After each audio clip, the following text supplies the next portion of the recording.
Hey, welcome to the Best Gay Sex Podcast. I am your host, Dr. Trevor Hoppe. And today I am so excited and honored, really, to be able to bring to you the voice of my mentor, David Halperin, who has been a professor of queer studies and a titan in the field for decades now.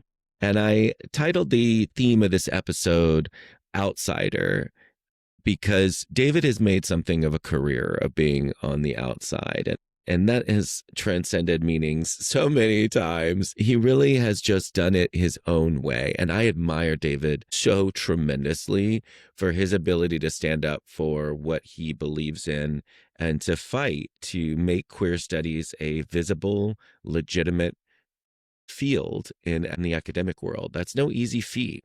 Academia may seem like super queer friendly today, but it wasn't always that way. He was fired from MIT, one of his first posts, basically for being gay, and exiled from American academia all the way to Australia, where he taught for several years before being brought back into the fold at the University of Michigan, where he led a triumphant career and where I interacted with him. He was my dissertation chair there at Michigan and just really shaped me so profoundly. I wouldn't be sitting here doing this podcast today without David Halperin. And that is the message that I really want to bring is mentorship is so powerful. And as queer people, we have a responsibility to lift others up in our community. And David has done that for me throughout my career. Like I said, I wouldn't be here. I just attended a workshop where he was giving a lecture and just had the cojones to go up to him afterwards and say, hey, would you be willing to get a drink? And I don't know who I thought I was going up to this like very famous scholar, right? And you know what? To his credit, he said yes. And for years after, he would read my work and give me tremendous feedback and thoughts. He shaped me into the thinker, the fighter, the activist that I am today. And I'm so proud to be able to bring his message to you today. I mean, the man in 2003 was attacked by the American Family Association because he started a class at the University of Michigan called How to Be Gay. I want you to understand we are 22 years later, and there would be riots on the street if a professor at the University of Michigan proposed a class called How to Be Gay today, 22 years later. This man has been fighting that fight for decades, and I am grateful to be able to walk in his footsteps. And that's really the message of this series of mentorship that I hope you share, is that you really, to be able to create the path that I have been able to, it is because of David Halperin and other scholars, of course, but him especially. And so I hope that you have that person in your life, or you can be that person to many people in your life, to be that mentor, to lift other people up. Without further ado, I want to turn it over to today's interview. I just think he's so smart. Listen to this man. He is a genius. I don't use that word lightly. He is truly just a brilliant thinker, and I'm proud to call him my mentor. David Halperin, welcome to the Best Gay Sex Podcast. Thank you, Trevor. It has been a journey. I think we first met, as you said, I was a junior in college, which would have been, almost 20 some years ago. Oh, yeah. It would have been the summer after your junior year. Is that right? When you were doing this summer school in San Francisco and I was a faculty member? That's right. Yeah. You were a faculty member of the Summer Institute at the San Francisco State. And I somehow felt emboldened enough to ask you to have a drink after class one day, and you generously accepted. And now here we are, all these 20 some years later. And then you invited me to speak at your undergraduate campus. Oh my gosh, I had forgotten about that bit.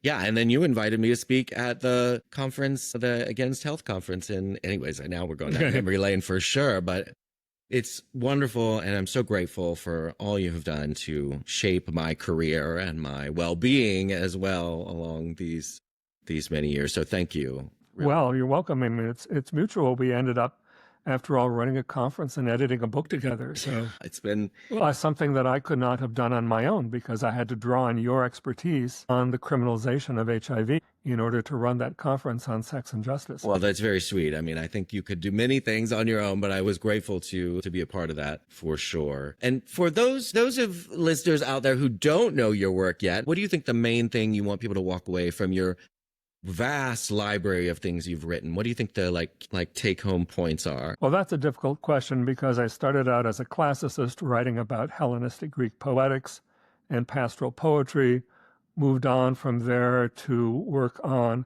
Plato's theory of erotic desire and to work on that theory in the context of ancient Greek sexual norms and practices, then specifically on the history of sexuality, first in ancient Greece, and then in the history of European culture more generally. From there into lesbian and gay studies, queer theory, queer studies, queer politics. And I've always wanted to keep moving into new domains. I envy people who have spent their entire careers becoming the one authoritative expert on a particular topic. I've always dropped a topic after I felt I'd explored it adequately and have gone on to something else. But there have been a few constants, and it has to do partly with the play of self and other, with the way that one discovers one's own strangeness to oneself through one's encounter with everything that is different from oneself in history, including remote history, things that happened 2,500 years ago.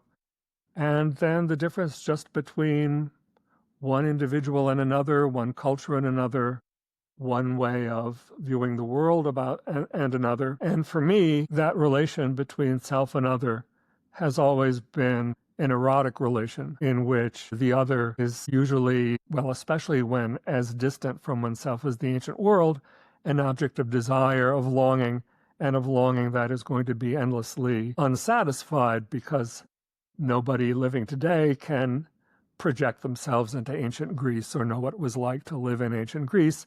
And yet classicists spend their entire lives studying that ancient material enough so that they can try to come to some kind of grasp of what that might have been like. And what's the erotic charge there? The erotic charge is that the object is in some way always already lost and therefore never in one's grasp, and never something that can be obtained, acquired, consumed. And this is true. My work on ancient Greek poetics was about bucolic and pastoral poetry, and that's the basis of the pastoral mode. It has to do with the encounter between someone from the royal court or from the city and someone in the countryside, classically a shepherd, but anybody who comes from some country setting, which then is presented as in some way, well, both simpler, but also morally superior in some way to the life of the corrupt city. And so typically it's some courtier who goes to the countryside and falls in love with a shepherdess or something like that. But in any case, the whole country setting is presented as an object of endless desire on the part of the civilized city person. It sounds like a Hallmark movie. In a way, it's basically the stuff of all of Western literature and culture, really, that play of self and other and animated by a structure of difference and desire. But it also had to do with my life growing up because of having to do with the accidents of my upbringing. I found myself residing for long periods of time in Europe and in Asia, coming from a relatively limited, restricted context on the south side of Chicago. So I was immediately confronted with other ways of thinking, other ways of doing things. First of all, other languages, other ways of speaking, and also then other ways of acting, of behaving. And I had to try to figure out how to interpret what was going on, how to understand what was going on. Understanding was never a given. It was always a problem. I had to put other people's words or behavior in the context of my own understanding. And the more you learn how to do that, the more you realize that there's always a certain kind of residue which is never able to be fully assimilated into your own way of understanding. So that made me into a kind of cultural relativist, I suppose, from the beginning, someone who became convinced that my own outlook, such as it was in fact not the ordinary way of viewing the world, but a particular culturally limited way of viewing the world, which made it then difficult to grasp alternate ways of viewing the world. And I had to try always to negotiate the perceived differences between myself and these other worlds in Europe or in Asia or in Australia. During that journey, did you learn, quote unquote, how to be gay? Well, I think there's something gay just about that erotic experience. I should say that for me, being gay has always been an erotic experience. It's been about desire, a desire for someone who was different from me, who was handsomer, sexier, more desirable, more charming, different in some way or other. But my book on how to be gay is about something completely else, something completely different. It's not about being gay as an erotic experience. It's about being gay as a sexual practice, which is often a series of sexual practices, especially the ways that gay men relate to non-gay culture, the non-gay culture that surrounds them, and the way that they take up, reuse, reinterpret, and rework the straight culture around them, whether it's Broadway musicals or Hollywood cinema or divas of various kinds.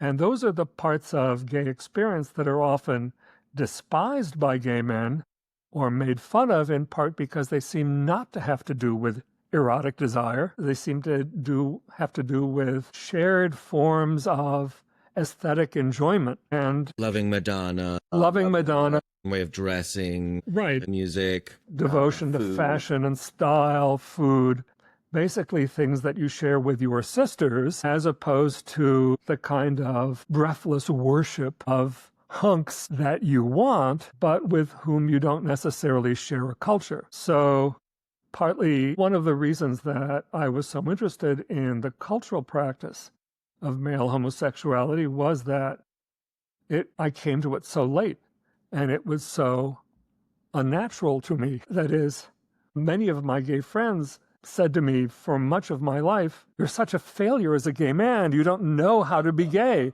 Like, I should teach you how to be gay. You don't have any of these references. You don't know all this stuff." And I thought, well, what more do I have to do to be gay than I'm already doing? Like, I'm already having sex with all these people. What more to it is there? And in fact, and that was, I think, a kind of effect of when I came out in the 70s, when it seemed as if 2,000 years of sexual oppression had ended, and finally men were able to find each other and to have sex with each other, and sex didn't depend on relations between men and boys, or butches and femmes, or hunks and sissies, or tops or bottoms. It had to do with desiring other butch gay men as similar to themselves. We were the ones we had always been looking for.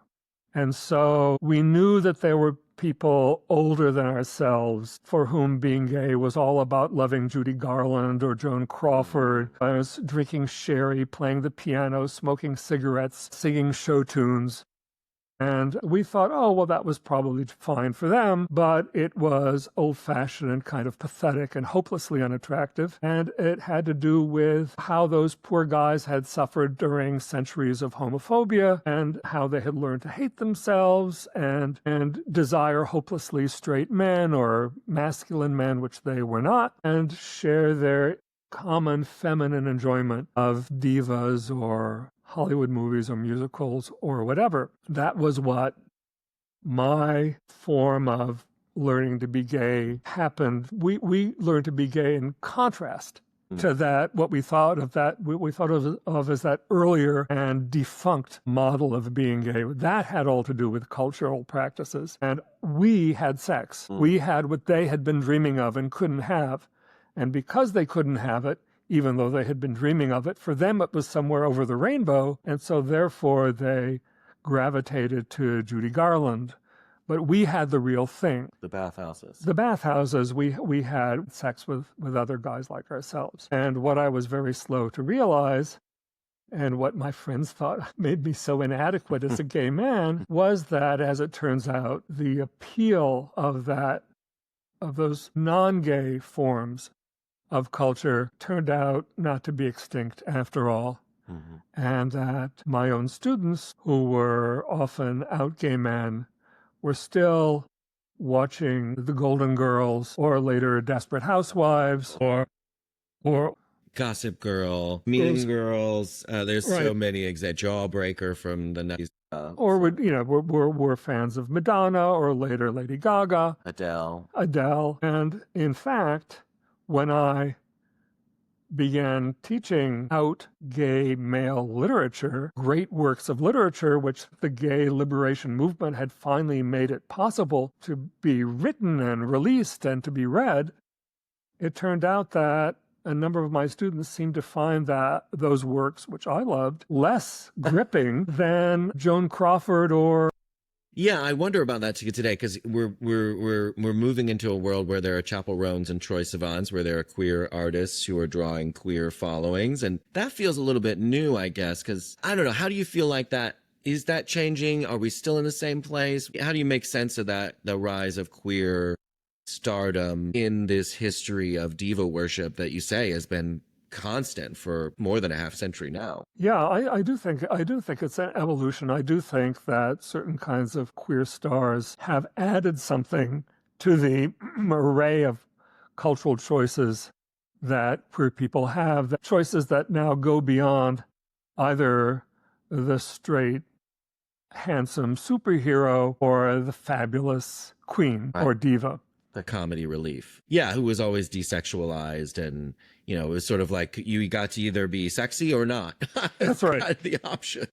Masculine or feminine was kind of the presentation. Well, what the queer movement already did when it was invented again, the new queer movement that began in 90 and had its roots in the resistance to AIDS in the late 80s, what that queer movement did was to make erotically interesting all new forms of gender bending, men in leather and pearls and skirts, lipstick lesbians, various kinds of play with gender. So there was a kind of thaw, you might say, a kind of easing up of some of the rigid gender stereotypes. But I also think that the queer movement kind of overplayed that, as if suddenly we were no longer addicted to stereotypical forms of gender presentation. And in fact, a lot of what we find now is that there's been a return to really unrealistic models of perfect virility or perfect femininity. The trad wife. I don't know if you know this. Yeah, the trad wife, or also, the soldier, the hero with the perfect, the flawless body and the utterly entrancing forms of virility, some softer than others, but still utterly magical and entrancing. It's as if there's also been a huge reactionary turn to a kind of gender essentialism, which I think the prominence of queerness has served to cover. And just because I think some people listening, it'll be helpful for to hear you explain this, particularly this word queer, has been batted about so much. What do you think, does that well, you're using it, so I think it still holds meaning somehow. What do you think it means to you? Oh, well, I think I know what it means, but if there was general agreement about this, we wouldn't still be talking about it after 35 years. If you're asking me, and I guess you are, I think the notion of queer makes no sense without reference to HIV/AIDS. That is to say, it was the struggle against HIV/AIDS, and the defense of people affected by HIV/AIDS that provides the context for the emergence of Queer Nation?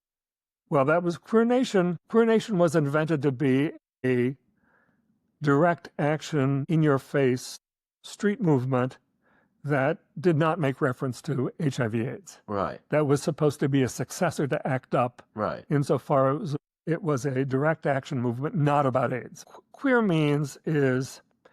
is a way of refusing gay identity without doing it homophobically. It's a way of saying we are it's a queer identity.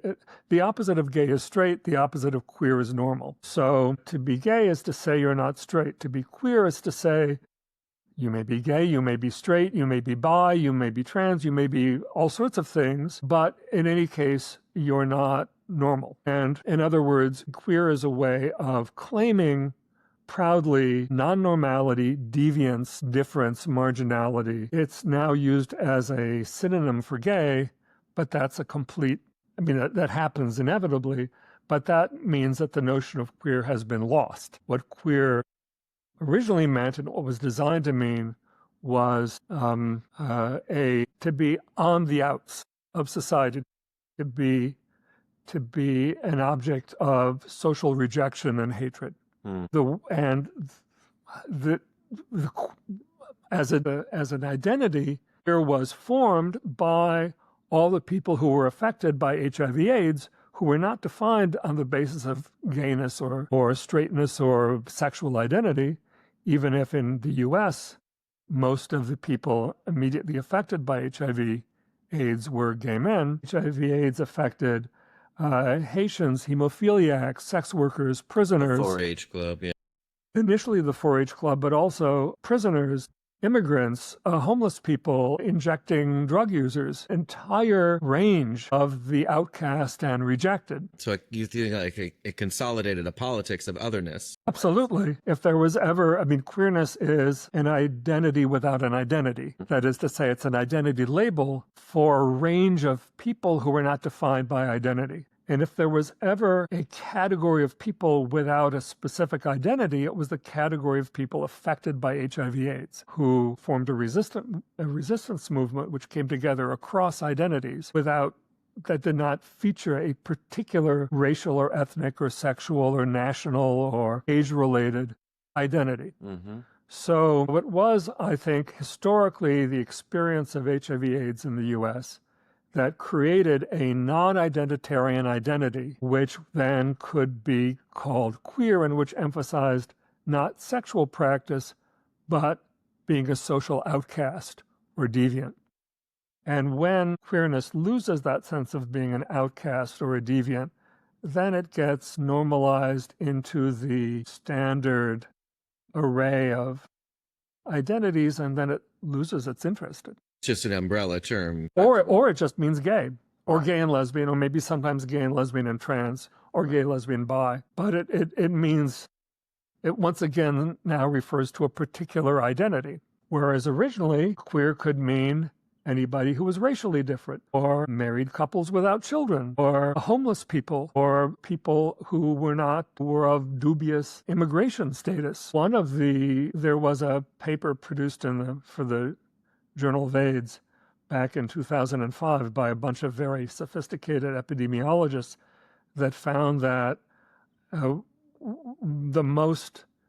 factor that most correlated with HIV transmission other than sex was not having health insurance. And not having health insurance is obviously not a vector of viral transmission, but it's a marker of social destitution. Class, youth, immigration status, housing status, all these things that apparently made you vulnerable to HIV, which has generally been a disease of poverty. Do you think it's still possible for queer to have radical potential when AIDS is, I don't want to say it's not left the building, obviously, but it's not the same? Queerness has also left the building. Yeah. So as I say, it's become an unmeaningful synonym of gay.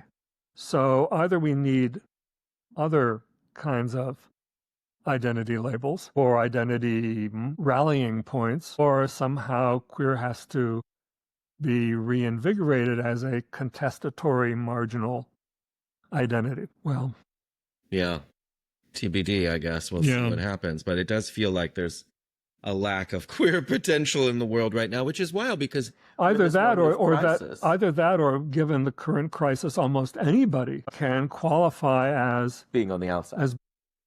Yeah, well, that's so the mainstream has been whittled away to almost nothing, and they're willing to sacrifice grandparents these days for, COVID precaution or whatever. Yeah. And very little people survive in this framework for sure. But I want to switch gears a little bit. You've written a lot about desire and sexuality, and I'm curious to get your take on this at the big level, and then we can move into some finer points. But if you had to name a couple of key, pathways, where do you think desire comes?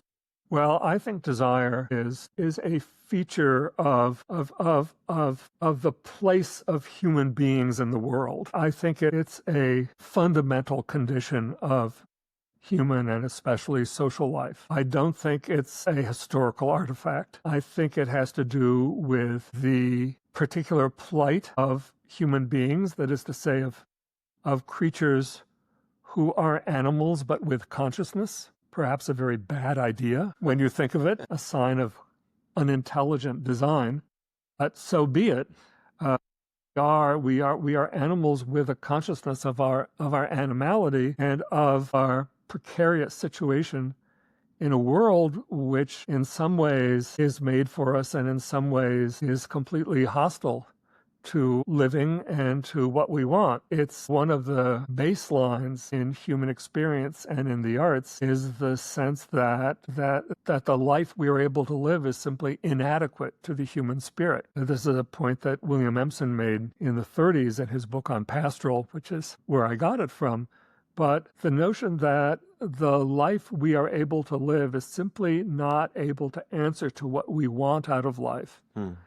That what we want is infinite and limitless, or simply not something that the conditions of our lives permit. That is something that goes back to the ancient world, to the earliest works of literature, to Homer's Iliad, and it's something that it is the basis really of all human desire. For me, it has an erotic quality, and by erotic, I'm using Plato's sense of erotic not in the sense of sexual, but in the sense of having to do with desire, with expressing desire. The sense that what we want goes beyond what we can have, is beyond what we can grasp. Our appetite is large. Our appetite is large, and in a way there's a difference between appetite and desire, because appetites can be satisfied, at least for a while. Appetites for food or drink or sleep or sex can be locally and temporarily satisfied.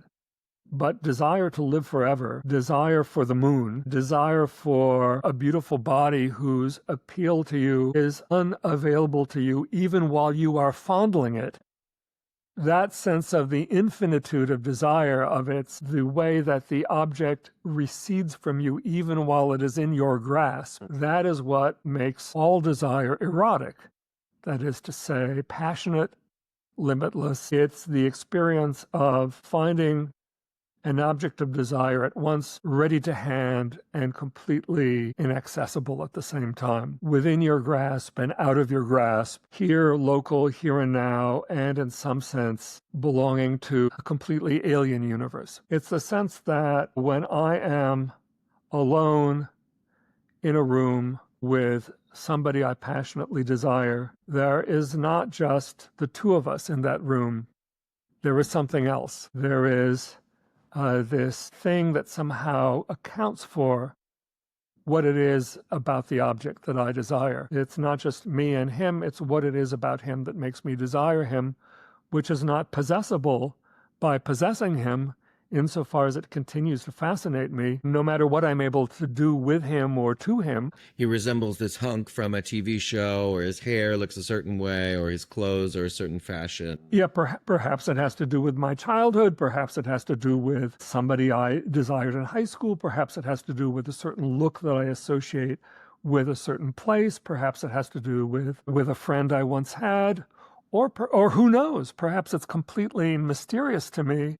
It's a feature that I cannot get enough of gazing at, that can get lost in gazing at. This was one of the great discoveries of classical Hollywood cinema, was to provide these faces that were made up and lit in such a way that they produced these visions of something that were endlessly fascinating and, of course, desirable, but at the same time unseizable. Unobtainable, absolutely. Completely unobtainable. It sounds like life is a little disappointing from this perspective. Well, life, yes, life. I mean, it's in some way it's a tragic vision of life, insofar as life is always a failure. We never obtain what we want, or there's something inadequate about the very nature of our life that we're made in such a way as to be endlessly unsatisfied.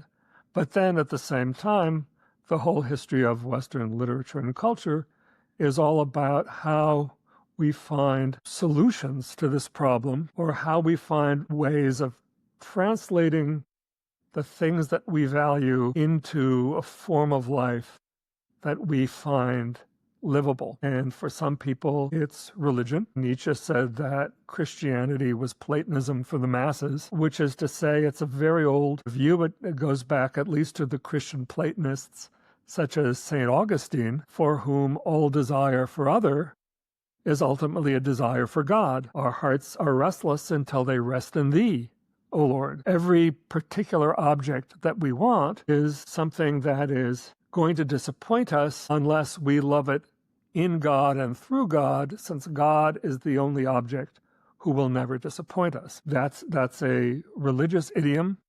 For other people, it has to do with aesthetics, with beauty. For Proust, it had to do with transforming life into literature. The notion that it's only as an aesthetic object, as a literary character, that we even have access to ourselves, that only insofar as we create a certain character based on ourselves, whom we think of as being ourselves, that we're able to relate to ourselves. We don't exactly relate in a kind of brute state to our experience.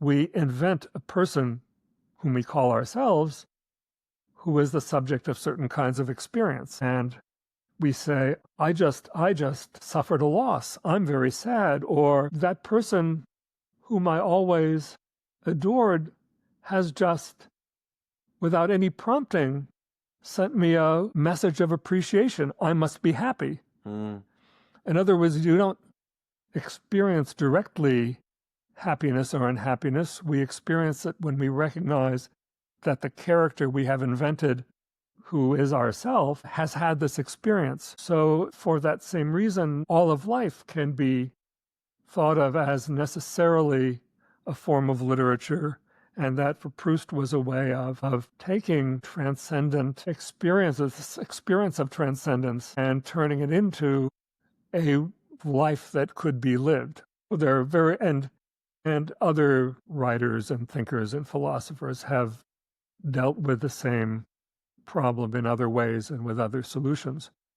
But what strikes me about all this is not the identity of various solutions that people have come up with, but the structure of the problem and the structure of having to find a solution which will translate our experiences of loss or failure into an adequate form of coping with what exceeds our ability to grasp. You've also written about shame. I guess I'm thinking about the relationship here you've talked about with desire and shame. Why does desire, why does shame for you seem so linked to gayness? Well, I was struck by a certain turn in gay studies, led by Eve Kosofsky-Sedgwick in particular, which placed shame suddenly high on the agenda for reflection and analysis.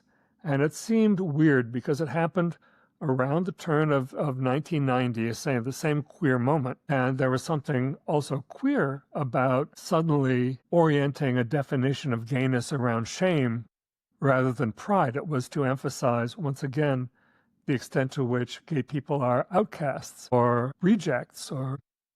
But it was also seemed kind of strange and sort of resented it at first, that by 1990 it was as if we had finally learned as a group how to achieve gay pride. And just when we were all waving the flag and claiming to be proud to be gay, all of a sudden here comes Eve Kosofsky-Sedgwick, who's not a gay man, and says, no, in fact, gayness is all about shame. And so it was striking, it was counterintuitive, and it was kind of offensive.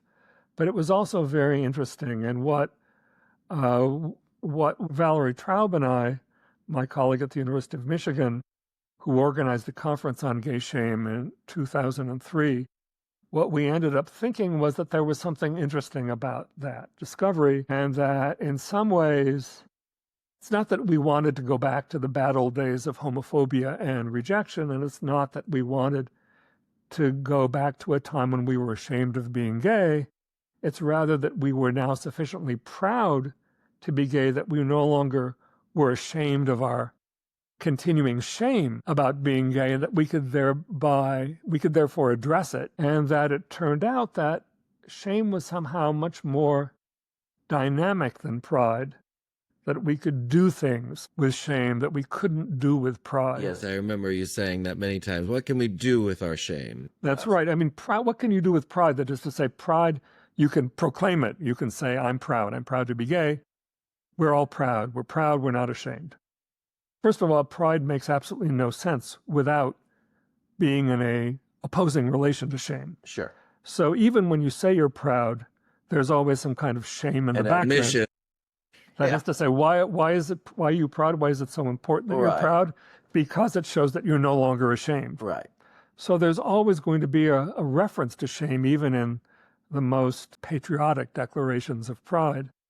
But beyond that, once you've proclaimed your pride, what can you do with it? You can have marches, you can affirm yourself, you can love yourself, you can love your body, you can do various good things with pride, but they're relatively limited, whereas shame seems to push you in all sorts of directions and seems to enable all kinds of transformations, all kinds of activism, all kinds of resistance. And also, one of the things we were interested in was how can we rewrite the history of gay people in relation to the category of shame. So we just thought, not that we wanted exactly to promote gay shame over gay pride, but that shame was an under-examined category in the era of gay pride that we wanted to explore further. What do you think now? Where do you think that we're at in a moment of, it feels like I'm going to New York City Pride in a couple of weeks, and it feels like pride has a new significance now. What's your take on, do we need to deal with shame, nor are we, what's the, I don't know, neither I guess is necessarily a mechanism for resistance in this era, but what do you think? Where are we now with this? As long as young queer people are still killing themselves, we are not done with the notion of shame. Just as we live in an era of renewed, reactionary, archaic gender essentialism, so we also live in an era of new, violent homophobia and self-hatred, and we need to deal with it. How can we deal with it? Well, I hate to sound old-fashioned, but the tried and true ways of coming out, of gay community, accepting the range of forms of gayness that often solicit shame or rejection or denial. We need to create a community based on not just mutual acceptance, but also mutual desire. And for that, we need a much more, it seems to me, a much more flourishing sexual culture, one that has many more possible opportunities for sexual experimentation, for sexual contact, the sort of things that sex clubs and bathhouses once made possible, but that are no longer available as they have disappeared. One of the things that sometimes strikes me when I talk to my students or younger people about different kinds of sexual venues is their horror at the thought of having to wind up somewhere where the crowd has not already been curated in some way. Yeah, the new era is not of bathhouses, but of sex parties that are carefully curated with a very stylized, it might be, it's not always the same group, but it's some group usually. And that has, this is Tim Dean's argument basically in Unlimited Intimacy, that it has done great damage to our communities to stratify them. Well, I think it's also a result of social media and of hookup apps in which you can you can screen out anybody you don't find appealing or attractive, and you can limit yourself to the people you think you want. And back in the old days, That is to say, in the 70s, this was something of an issue. People decried looksism. Some sexual radicals thought that no one should have the right to deny anybody else's wish to sleep with them because one shouldn't have a proprietary relationship to one's own body. I mean, in the old days when I was teaching, when I tried to shock my students, it wasn't things like S&M or fist fucking or something that they found shocking. It was this notion that some groups had that you just had to sleep with anybody who wanted to sleep with you. Yeah, that'll shock them for sure. And I'm not saying that that was a good idea. I'm saying that that was on the agenda at the time, and people were worried that their sexual fantasies were too limited, that they were too fixated on certain ideal types. They wanted to have broader tastes. They wanted to re-educate their tastes. They wanted to decolonize their desires, all of these things, as if what they needed was a kind of old-fashioned communist re-education.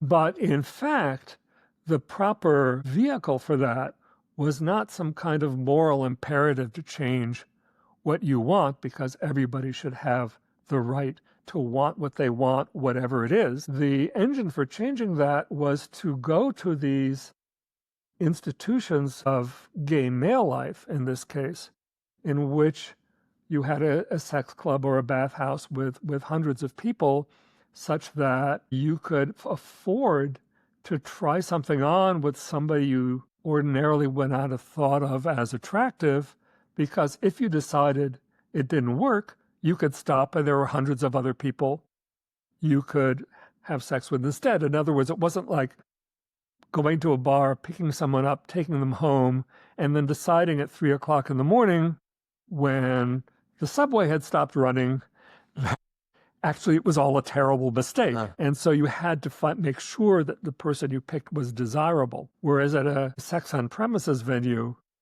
there's no premium on rejection. So it's easy. You can afford to try something on, and if it doesn't work after 30 seconds, you can quit. Or, more to the point, what you discover is that in certain contexts, in certain circumstances, people you would never consider attractive, that you would never look at twice on the street, in fact, can be incredibly exciting and satisfying. And that is the basis of sexual movement, a gay movement, that is based not just on political acceptance, but also on a kind of erotic community, on the perception that everybody, under the right circumstances, might be desirable, might be someone you want. Yeah, it reminds me, since we're here in Ann Arbor, when I got to University of Michigan, a friend who I shall not name, I remember I watched him as he went through his Grindr grid and blocked everyone he didn't think was hot. I had never seen anyone do this, and I was scandalized by it. I thought, what the F are you doing? And it still sticks out in my head, and I'm sure there are plenty of other people who do that, but it speaks to that limiting that you, in a public space, you don't the opportunity or the ability to limit in that way. Yeah, well, I think that's fine on Grindr. Yeah. In other words, these apps are made for that, and you have a right everybody has a right to eliminate people whom they don't find attractive, whatever the basis, however politically incorrect that basis may be. I think that should be your right. But when gay life was based not just, or not yet, on hookup apps, but on places like bars, part of the effect of going to a bar was it was full of all sorts of people you never would have chosen. And sometimes, especially for people who were just coming out, that was horrifying. And they were all the wrong gay men. All the gay men you met were all the wrong gay men, completely different from the gay men you had fantasized about. But after a certain time and experience, you started to think, well, you're meeting all these people you never would have met otherwise. You have a whole lot to learn from people you wouldn't actually have thought you could respect. And even if you didn't necessarily like them all or want to sleep with them all, it was exciting to be in a place where anybody could turn up. And so what I was saying to you earlier is, one of the things I find regrettable about the effect of hookup apps is the notion or the wish on the part of especially younger people never to be part of a crowd that had not been curated somehow in advance. The horror that I pick up on the part of some people at having to go someplace where they're going to be exposed to anybody. Anybody could turn up. Whereas, of course, that was the whole point, that anybody could turn up. And it's one of the things that I love about sex on premises venues. It is that you never know who's going to be there. It's amazing. It's exciting. Sometimes it's off-putting or horrifying, but it's also you are not the person who have been programming the experience. Yeah. It's something that is happening to you, and it's not something you are. You wrote years ago a book about what do gay men want, which was kind of in the throes of the pre-prep concern about barebacking and the sort of furious interest in the decision to not use condoms among gay men. I guess looking back on that, thinking today, what do you think gay men want today? And are we under scrutiny in the same way that we were then? I feel like something shifted, but I can't put my finger on whether it's better or worse exactly. I think that departments of psychology and various other therapeutic institutions are completely rife with various studies of all the things about queer people that are psychologically amiss, all the ways that we suffer from elevated levels of alcoholism and drug abuse or suicidal ideation, or to the extent to which we're victims of abuse or performers of abuse. I'm not saying these things don't exist. I'm just saying there's a whole industry out there that is based on the pathologization of gay men's inner lives. The notion that, all queer people, based on the view that all queer people are somehow suffering from various kinds of psychological defects. But don't you think that that's shifted to everyone now? It was always the case with everyone. It was part of our disciplinary psychotherapeutic culture, that no one is ever normal enough, that everybody is always crawling with pathologies of various kinds. But even though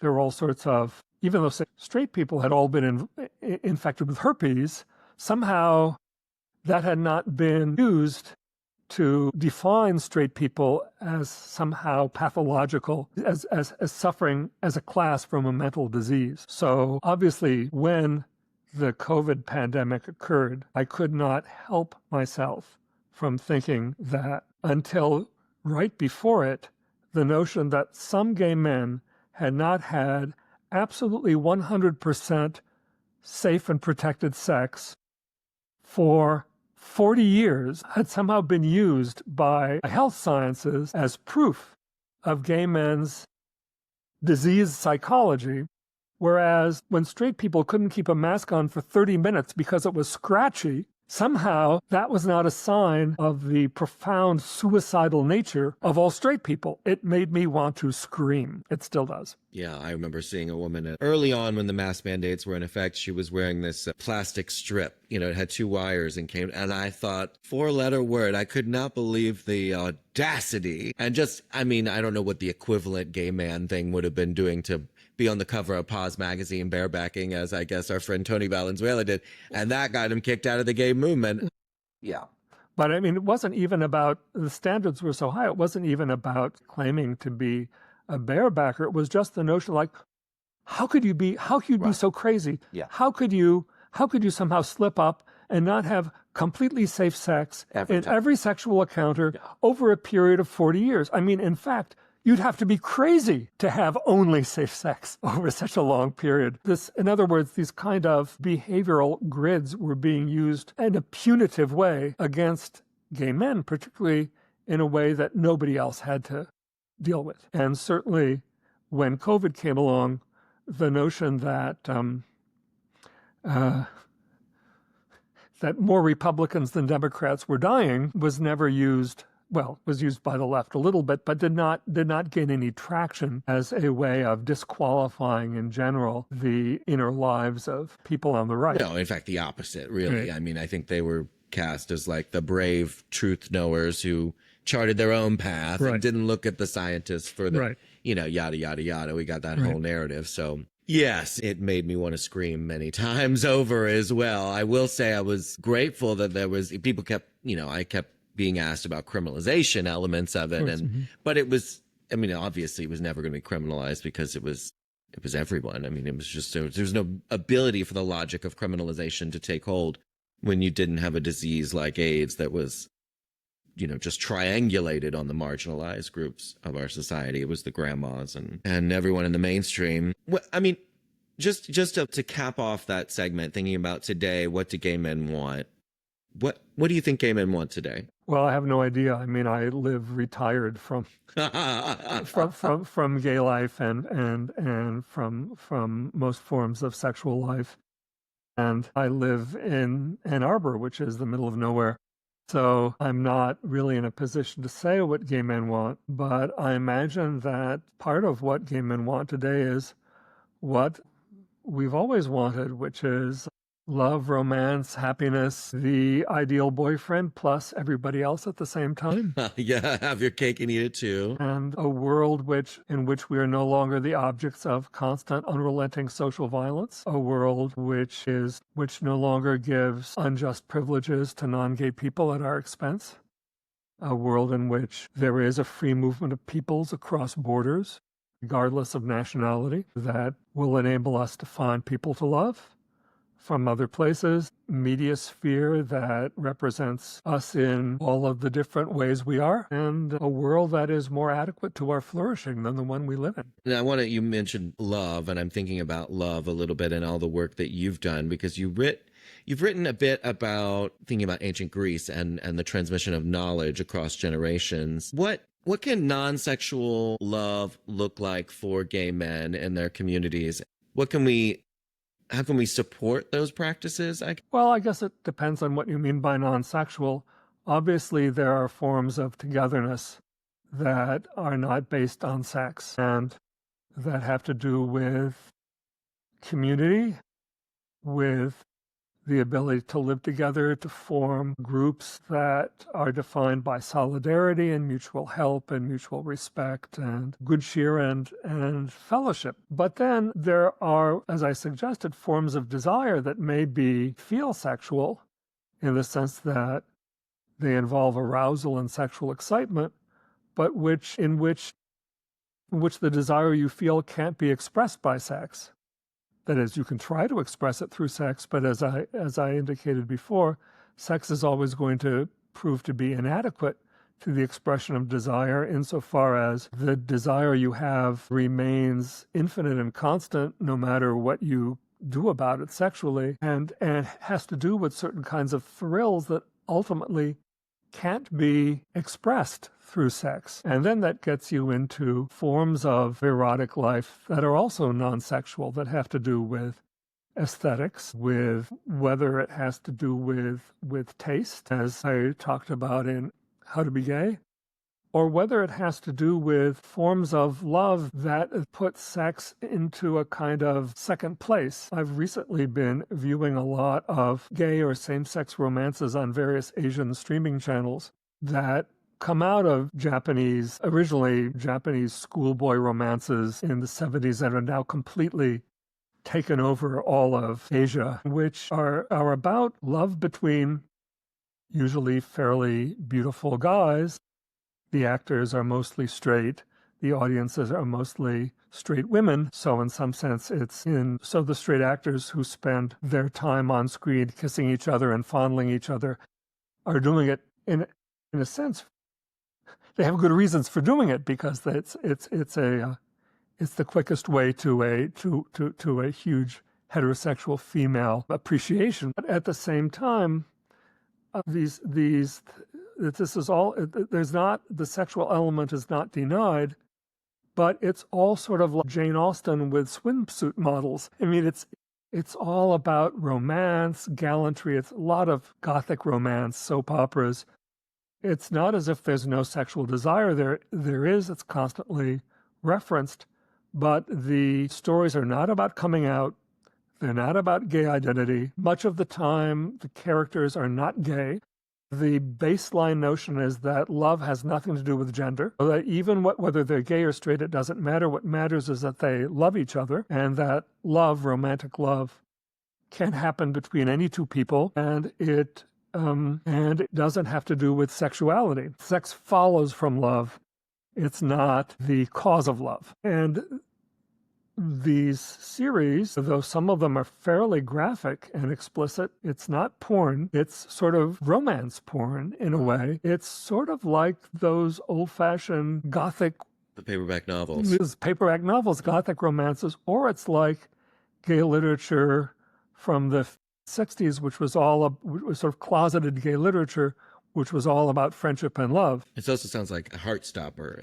Heartstopper, well, there are a few Western versions of it, like Heartstopper or Young Royals, but they usually depend, as in these cases, on polarities and differences. Rich and poor, masculine and feminine, master and servant, boss and intern. It's all about hierarchy and difference, but it's same sex. And like those Hollywood movies from the 30s I was talking about, all the emphasis is on the lighting and representation of the faces.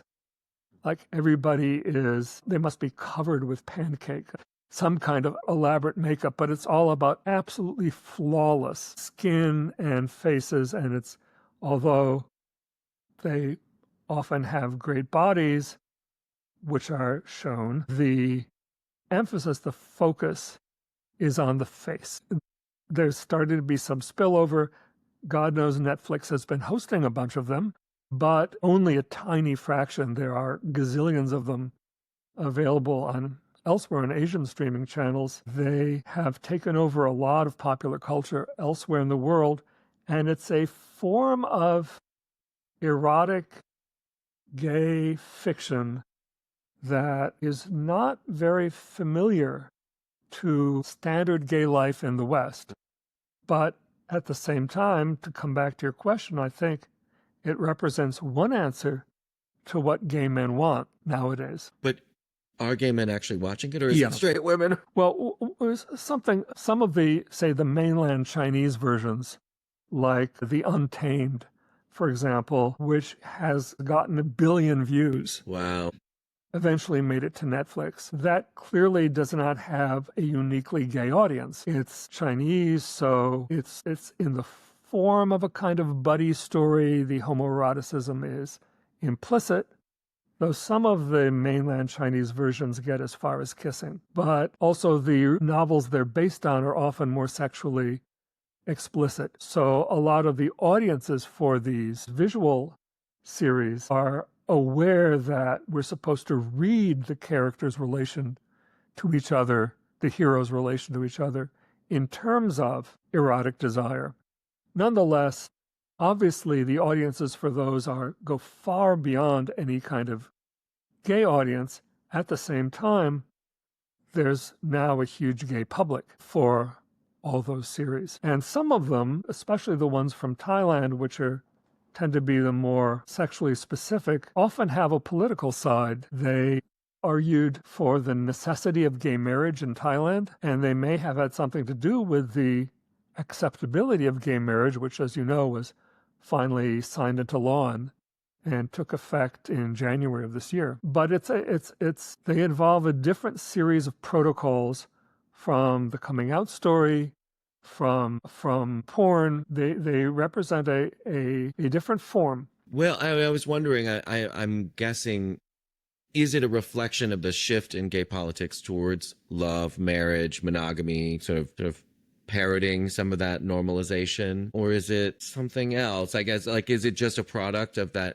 landscape we're in now politically, where love is the language, like all the t-shirt slogans, like, love is love, love is the thing that is the message. I think it may be part of it. It's kind of ironic when Jamie O'Neill's wonderful novel At Swim Two Boys came out in 2003, a review of it in which I criticized the novel unfairly, I now think, for promoting kind of homo romance without gay identity, a love in a kind of discursive silence.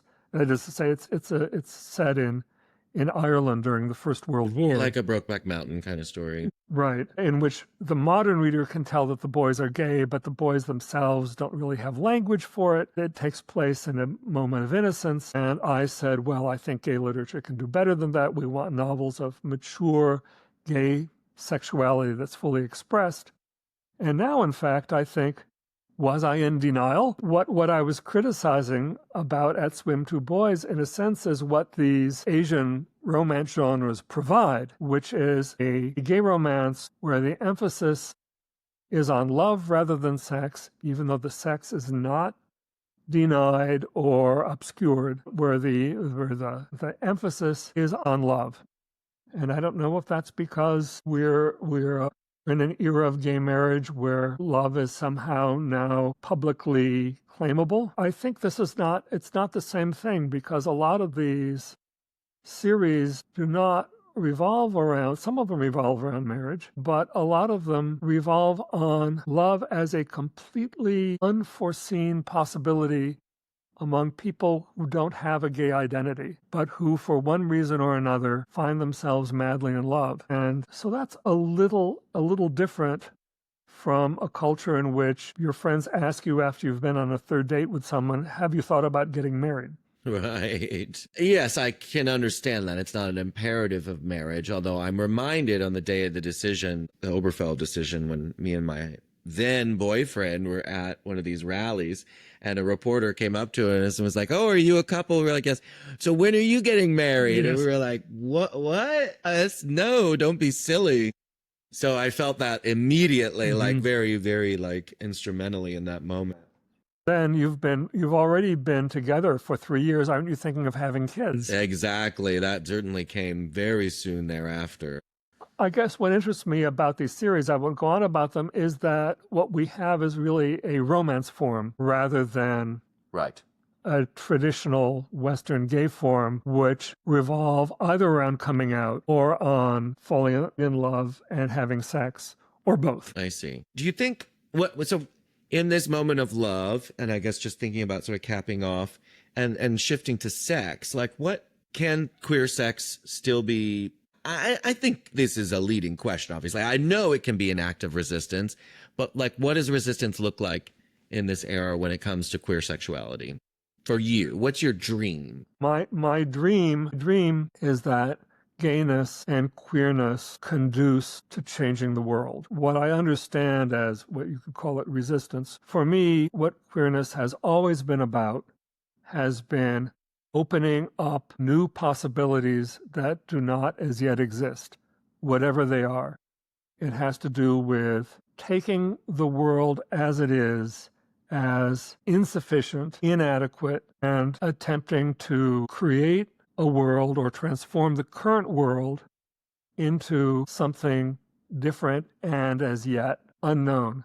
I don't want to be promoting novelty for the sake of novelty. I don't want to imply that people who are living familiar forms of life that are sufficient to them and make them happy are somehow renegades or somehow selling out. On the contrary, I think everybody should live the way they want to live any way that makes them happy. But that's not queer. So if we're talking about what queerness is, what queerness can do, what it means to be queer is to reject the forms of life that are given, to be outside normal forms of life, and to believe that non-normal, deviant, non-standard ways of life have the possibility of providing us with a world that is not yet in existence and that is somehow going to be more adequate to what we want. So we've come now to the end, and I always like to end with my favorite segment, which is called Sordid Lives or Untold Tales, or SLUT for short. What's the sluttiest thing you ever did? Well, that's for me to know and you to find out. Very classic David Halperin answer. I should have known that was coming. Well, I appreciate that very much. I appreciate your time and just your thoughts. I think the world needs to hear more from smart queer people right now. So thank you for being a voice. Well, you're welcome. I rattled on forever, and I verged on almost mystical pronouncements at certain points, but I hope it made sense, and I hope it was interesting. Absolutely. Thank you very much. Well, thank you, Trevor. That's our show for today. Thank you so much, as always, for listening. I really am so grateful to be able to have this platform, to be able to bring you this content. These smart people like David Halperin and my colleague Chantel Buggs from last episode. I'm just really honored to be able to lift those voices up and bring them to you today. And if you appreciate those voices, if you like what we're doing over here at the Best Gay Sex, just log in wherever you get your podcast. Leave us a little review, a little comment, a little thumbs up. All that really goes a long way to keeping us going over here. So we're not sponsored. There's no ads in the middle of these these episodes. We're doing it out of the kindness of our hearts and the love for this content, and just really trying to promote sex positivity and fight through the shame and stigma stuff. So if you're on board with that, any support helps. Really grateful. Thanks, and I'll see you next episode.